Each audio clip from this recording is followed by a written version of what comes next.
নমস্কার বন্ধুরা, মিঠাই ম্যাজিক সব কিচেনে আরও একটা নতুন কুকিং ব্লগের সাথে আপনাদের সবাইকে জানাই অনেক অনেক স্বাগত। আপনারা বেশ পছন্দ করছেন এই কুকিং ব্লগগুলো দেখতে, তাই সাহস করে আমিও চলে আসছি এক এক দিন এক এক রকমের ব্লগ শেয়ার করতে। আজকে মিঠাইয়ের স্কুলের টিফিনের ব্লগটা আপনাদের সাথে শেয়ার করব। সকালবেলা ভীষণ তাড়াহুড়ো থাকে। আগের ব্লগে আপনারা দেখেছেনই রান্নাবান্না কিন্তু আমি সেরে নিয়েছিলাম, দুটো রেসিপিও আপনাদের সাথে শেয়ার করেছি। এই রান্নাবান্না সারতেই বেজে গেছে প্রায় 9টার সময় আমি ওর টিফিনটা তৈরি করতে নিয়েছি। এখানে একটা পেঁয়াজ নিয়েছি, একটা লেবু, ধনেপাতা আর কাঁচা লঙ্কা ভালোভাবে ধুয়ে একটা প্লেটে নিয়ে নিয়েছি। এদিকে টিফিন গোছাবো, আবার ওদিকে মেয়েকে আস্তে আস্তে স্নান করলে ওকে মোছাবো, মুছিয়ে জামা কাপড় পরিয়ে খেতে দিয়ে দেবো। ও একটু একটু করে খাবে, আবার আমি টিফিনটা গোছাবো। এইভাবেই তাড়াহুড়োর মধ্যে সকালটা কাটে। তো দেখুন, পেঁয়াজটা যতটা পারবো মিহি করে কুচিয়ে নিচ্ছি। পেঁয়াজ যত মিহি করে কুচোবো, আমাদের এই যে পরোটাটা তৈরি করব, পরোটাটা কিন্তু খুব ভালো হবে, দেখতে সুন্দর হবে।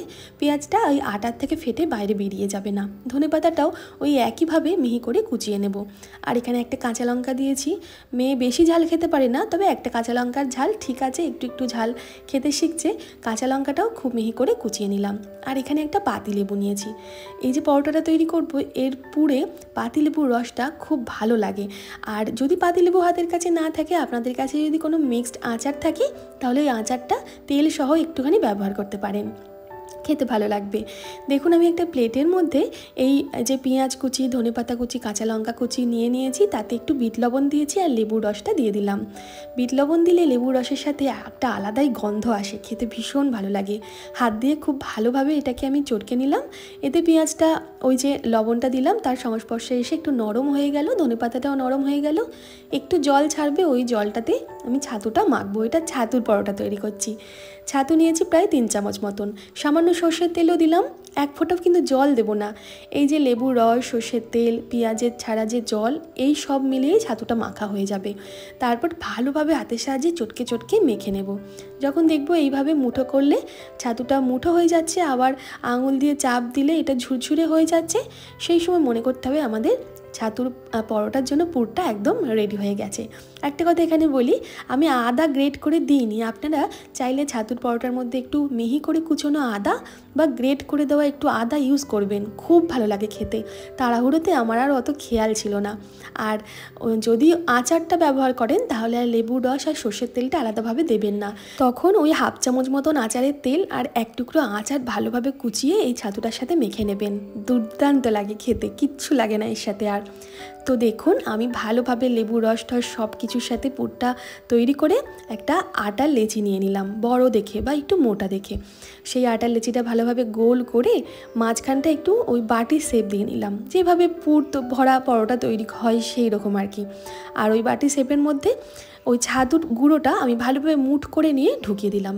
অনেকটা করেই ছাতু পুরটা আমি দিলাম, দিয়ে ভালোভাবে মুখটা বন্ধ করে নিলাম। মুখটা বন্ধ করার সময় নিচের দিক থেকে আটাটা হাতের সাহায্যে অল্প অল্প করে উপরের দিকে তুলে এনে ভালোভাবে মুখটা এরম ঘুরিয়ে ঘুরিয়ে বন্ধ করে দেব। দুটো পরোটাই এখন তৈরি করব, একটা মেয়ের একটা আমার। আর যে বাকি পুরটা আছে, এই পুরটা ফ্রিজে রেখে দেবো। আর রাত্রিবেলা যখন রুটি করবো আবার, সেই সময় কাজে লেগে যাবে। তারপর দেখুন, আমি এখানে একটা চাকি নিয়ে নিয়েছি। চাকির উপরে সামান্য গুঁড়ো আটা দিয়ে এই একটা লেচি, যে পুর ভরা লেচিটা আর কি, দিয়ে হাত দিয়ে এইভাবে প্রেস করে করে একটু একটু করে গোল করে দেব। এতে কী হবে, যে পুরটা আছে সেই পুরটা চারিদিকে ছড়িয়ে যাবে, এক জায়গায় জমে যাবে না। আর পরোটাটা সুন্দর বেলাও হবে। প্রথমেই কিন্তু আমরা বেলনিটা দিয়ে বেলবো না, হাত দিয়ে একটু চেপে চেপে গোল করে নেব চাপাটির মতন। তারপরে বেলনি দিয়ে আর গুঁড়ো আটা দিয়ে আলতো হাতে বেলে নেব। একটু মোটা মোটাই হবে পরোটাগুলো, তাও আপনি যদি পাকা রাঁধুনি হন, তাহলে এটাকে একটু পাতলা করে বেলে নিতে পারবেন। এরপর একটা শুকনো তাওয়ার উপর পরোটাটা দিয়ে দেবো সেঁকার জন্য। প্রথমেই তেল দেব না, প্রথমেই শুকনোভাবে দুপিঠ সেঁকে নেব, তারপর তেল দেবো। আর যতক্ষণে দুপিঠ সেঁকা হবে, ততক্ষণে আমি আরও একটা পরোটা বেলে নিচ্ছি, বেলে তৈরি করে নিচ্ছি। এই রুটি পরোটা বেলা আমার ঠাম্মার কাছ থেকে শিখেছি আমি। আমার ঠাম্মা এত সুন্দর রুটি পরোটা বেলতেন, পুরো একবারে একটা রুটি বেলে নিতেন, আর কি সুন্দর গোল করে হাতের সাহায্যে ঘোরাতেন রুটিটা বেলতে বেলতে। তো আমার ঠাম্মার কাছ থেকে এই রুটি পরোটা বেলা শিখেছি। তারপর দেখুন আমি পরোটাটা যখন তৈরি করছি 2 পিঠ সেঁকে নিলাম, কিন্তু তারপর এর মধ্যে আমি তেল দিলাম। আপনারা চাইলে মাখন দিয়েও এটা তৈরি করে নিতে পারেন, তবে লেবু রস দেওয়া আছে তো ঘিটা দিতে আমি এখানে বারণই করব। আর যদি আপনারা একান্তই খেতে পারেন, অসুবিধা না হয়, তাহলে ঘি দিয়েও ভাজতে পারেন। মানে যার যার রুচি অনুযায়ী তেল, ঘি বা মাখন দিয়ে আপনারা ভেজে নিতে পারেন। আর সর্ষের তেলেও ভাজতে পারেন, খেতে খারাপ লাগবে না, ভালোই লাগবে। এবার দেখুন আমি ভালোভাবে খুন্তির সাহায্যে চেপে চেপে পরোটাটা একটু ফুলিয়ে নিচ্ছি।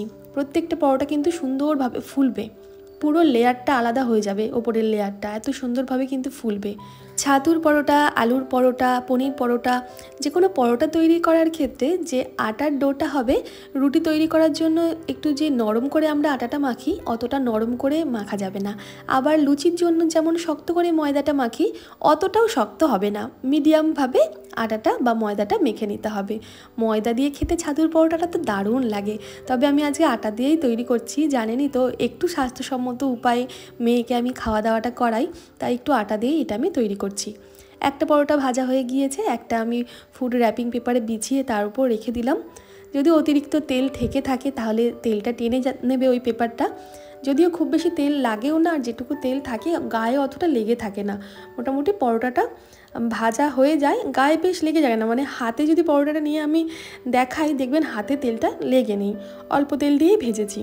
আর ঘড়িতে ওদিকে টাইম দেখছি কটা বাজলো, তাড়াতাড়ি করে আমাকে মেয়েকে খেতে দিতে হবে, এখনও টিফিন গোছাতে হবে। মেয়ের তো ওদিকে স্নান হয়ে গিয়েছে, আমিও 2টো পরোটা ভালোভাবে ফুলিয়ে তাড়াতাড়ি নামিয়ে নিলাম। দেখুন কতটা নরম হয়েছে, আর এত সুন্দরভাবে ফুলেছে বলে ওপরের লেয়ারটা খুব সুন্দরভাবে এইভাবে গোল ভাগ করে ছেড়ে আসছে। আর পুরটা দেখেছেন, পুরো পরোটাতে গোল করে পুরটা ছড়িয়ে গিয়েছে। মানে এক একটা বাইটে ছাতুর পুর সহ কিন্তু মুখে পড়বে।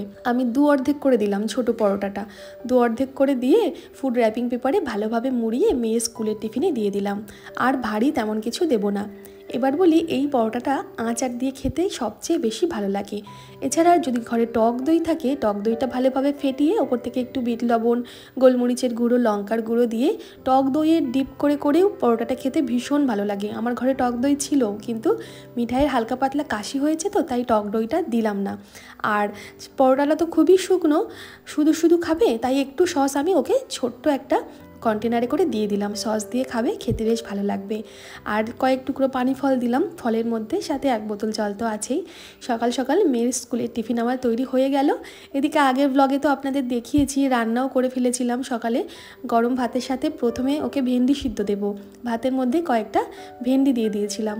অনেকেই প্রশ্ন করেছিল, মানে আমার থালা সাজানো দেখে, ভেন্ডিটা কিভাবে এরকম গোটা গোটা থাকে। কোনো কিছুই না, ভাত নামানোর কিছুক্ষণ আগে ভেন্ডিটা দিতে হবে।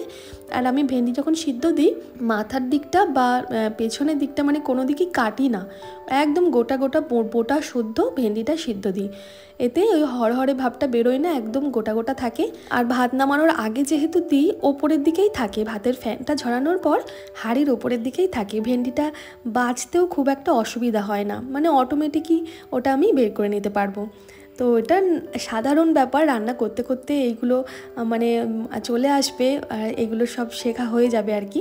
এরপর দেখুন আমি ভেন্ডিটা একটু মেখে দিলাম ওকে। ওর লবণ খায় না যে কোনো সিদ্ধতে, আলু সিদ্ধই বলুন, উচ্ছে আলু সিদ্ধ, ভেন্ডি সিদ্ধ, কিচ্ছুতে লবণ খেতে চায় না। আমি তো জোর করে একটু লবণ দিয়ে মেখে দিই, কেমন লাগে লবণ ছাড়া খেতে। যাই হোক, কাঁচা লবণ না খাওয়াটা ভালো। এবার ও যদি খেতে পারে আমার কোনো আপত্তি নেই, ও দেখে খেয়ে নেয় লবণ ছাড়া। আর দেখুন এখানে আমি লাউ দিয়ে আর উচ্ছে দিয়ে মটর ডাল করেছিলাম। ডালটা কিন্তু বেশ পাতলাই নামিয়েছিলাম, ঘন হয়ে গিয়েছে ঠান্ডা হওয়ার সাথে সাথে।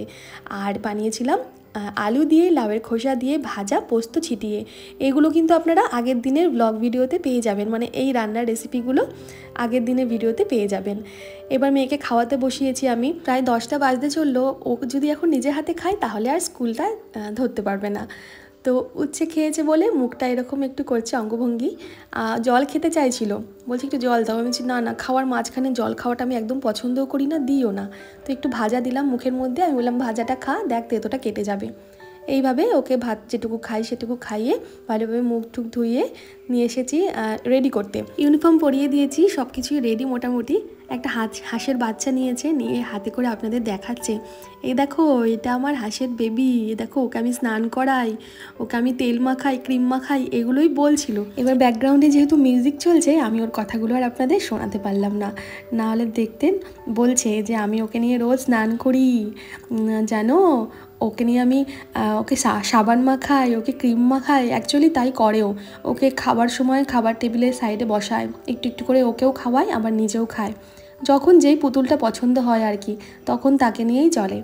তো ওকে রেডি করিয়ে দিলাম, এবার বেরিয়ে পড়লাম। আর ওই যে আগের দিন আপনাদের বলছিলাম না, এই রাস্তায় যেতে যেতে এখানে দাঁড়িয়ে পড়বে, এখানে ওর দুটো বান্ধবী আছে, তাদের সাথে দেখা করবে, একটু কথা বলবে, টাটা করবে, বদমাইশি করবে একটু, তারপর যাবে স্কুলে। তো ওই হচ্ছে সেই বান্ধবী। ওরা দুই বোন, অ্যাকচুয়ালি ছোটো বোনের সাথে মানে ছোটো জনের সাথে মিঠাইয়ের বন্ধুত্ব, একই বয়সী, কিন্তু ওর দিদিও যেহেতু হাইটে সেম, তাই ও হচ্ছে ওর বান্ধবী, যেহেতু হাইটে বড় হয়নি তাই দিদি বলবে না। তো এইরকম চিন্তাভাবনা তো শুধু বাচ্চাদেরই আসবে, তাই না? এই জন্যই তো ওদেরকে ছোটো বলা হয়, বাচ্চা বলা হয়। আবার দাঁড়িয়েছে এখানে, এক বৈষ্ণবীকে দেখেছে সাদা শাড়ি পরে হাতে করতাল নিয়ে কীর্তন করছে, জিজ্ঞেস করলো আমাকে কে মা ওটা, আমি বললাম ওটা বৈষ্ণবী। নতুন নতুন কথা শিখছে, এখন তো আর বৈষ্ণবীদের দেখাই যায় না সেইভাবে। এখানেই আজকের ব্লগটা শেষ করব বন্ধুরা। এরপর ওকে স্কুলের গাড়িতে তুলে দিয়ে বাড়ি গিয়ে আরও একটা রান্না বাকি আছে। একটা মাছ এনেছি প্রথমবারের জন্য, মানে আগেও একবার এনেছিলাম, রান্নাও করেছিলাম, তখন তো আর ভিডিও করা হয়নি, তবে এই মাছের ভিডিও এই প্রথমবার করলাম। সব রকম মাছ খাওয়ার অভ্যাস করাচ্ছি মেয়েকে, আমার তো প্রচুর মাছ খাওয়াতে, তো মেয়ে যাতে সব রকম মাছ খায় তার জন্য বাজারে নতুন কোনো মাছ দেখতে পেলেই নিয়ে আসি। এই মাছটাও তারই মধ্যে একরকম, মাছওয়ালা বলেছিল এর নাম তুলা সার্টিং মাছ। এই মাছটা ধুয়ে বেছে রান্না করলাম, তারপর লাঞ্চের থালাও সাজালাম।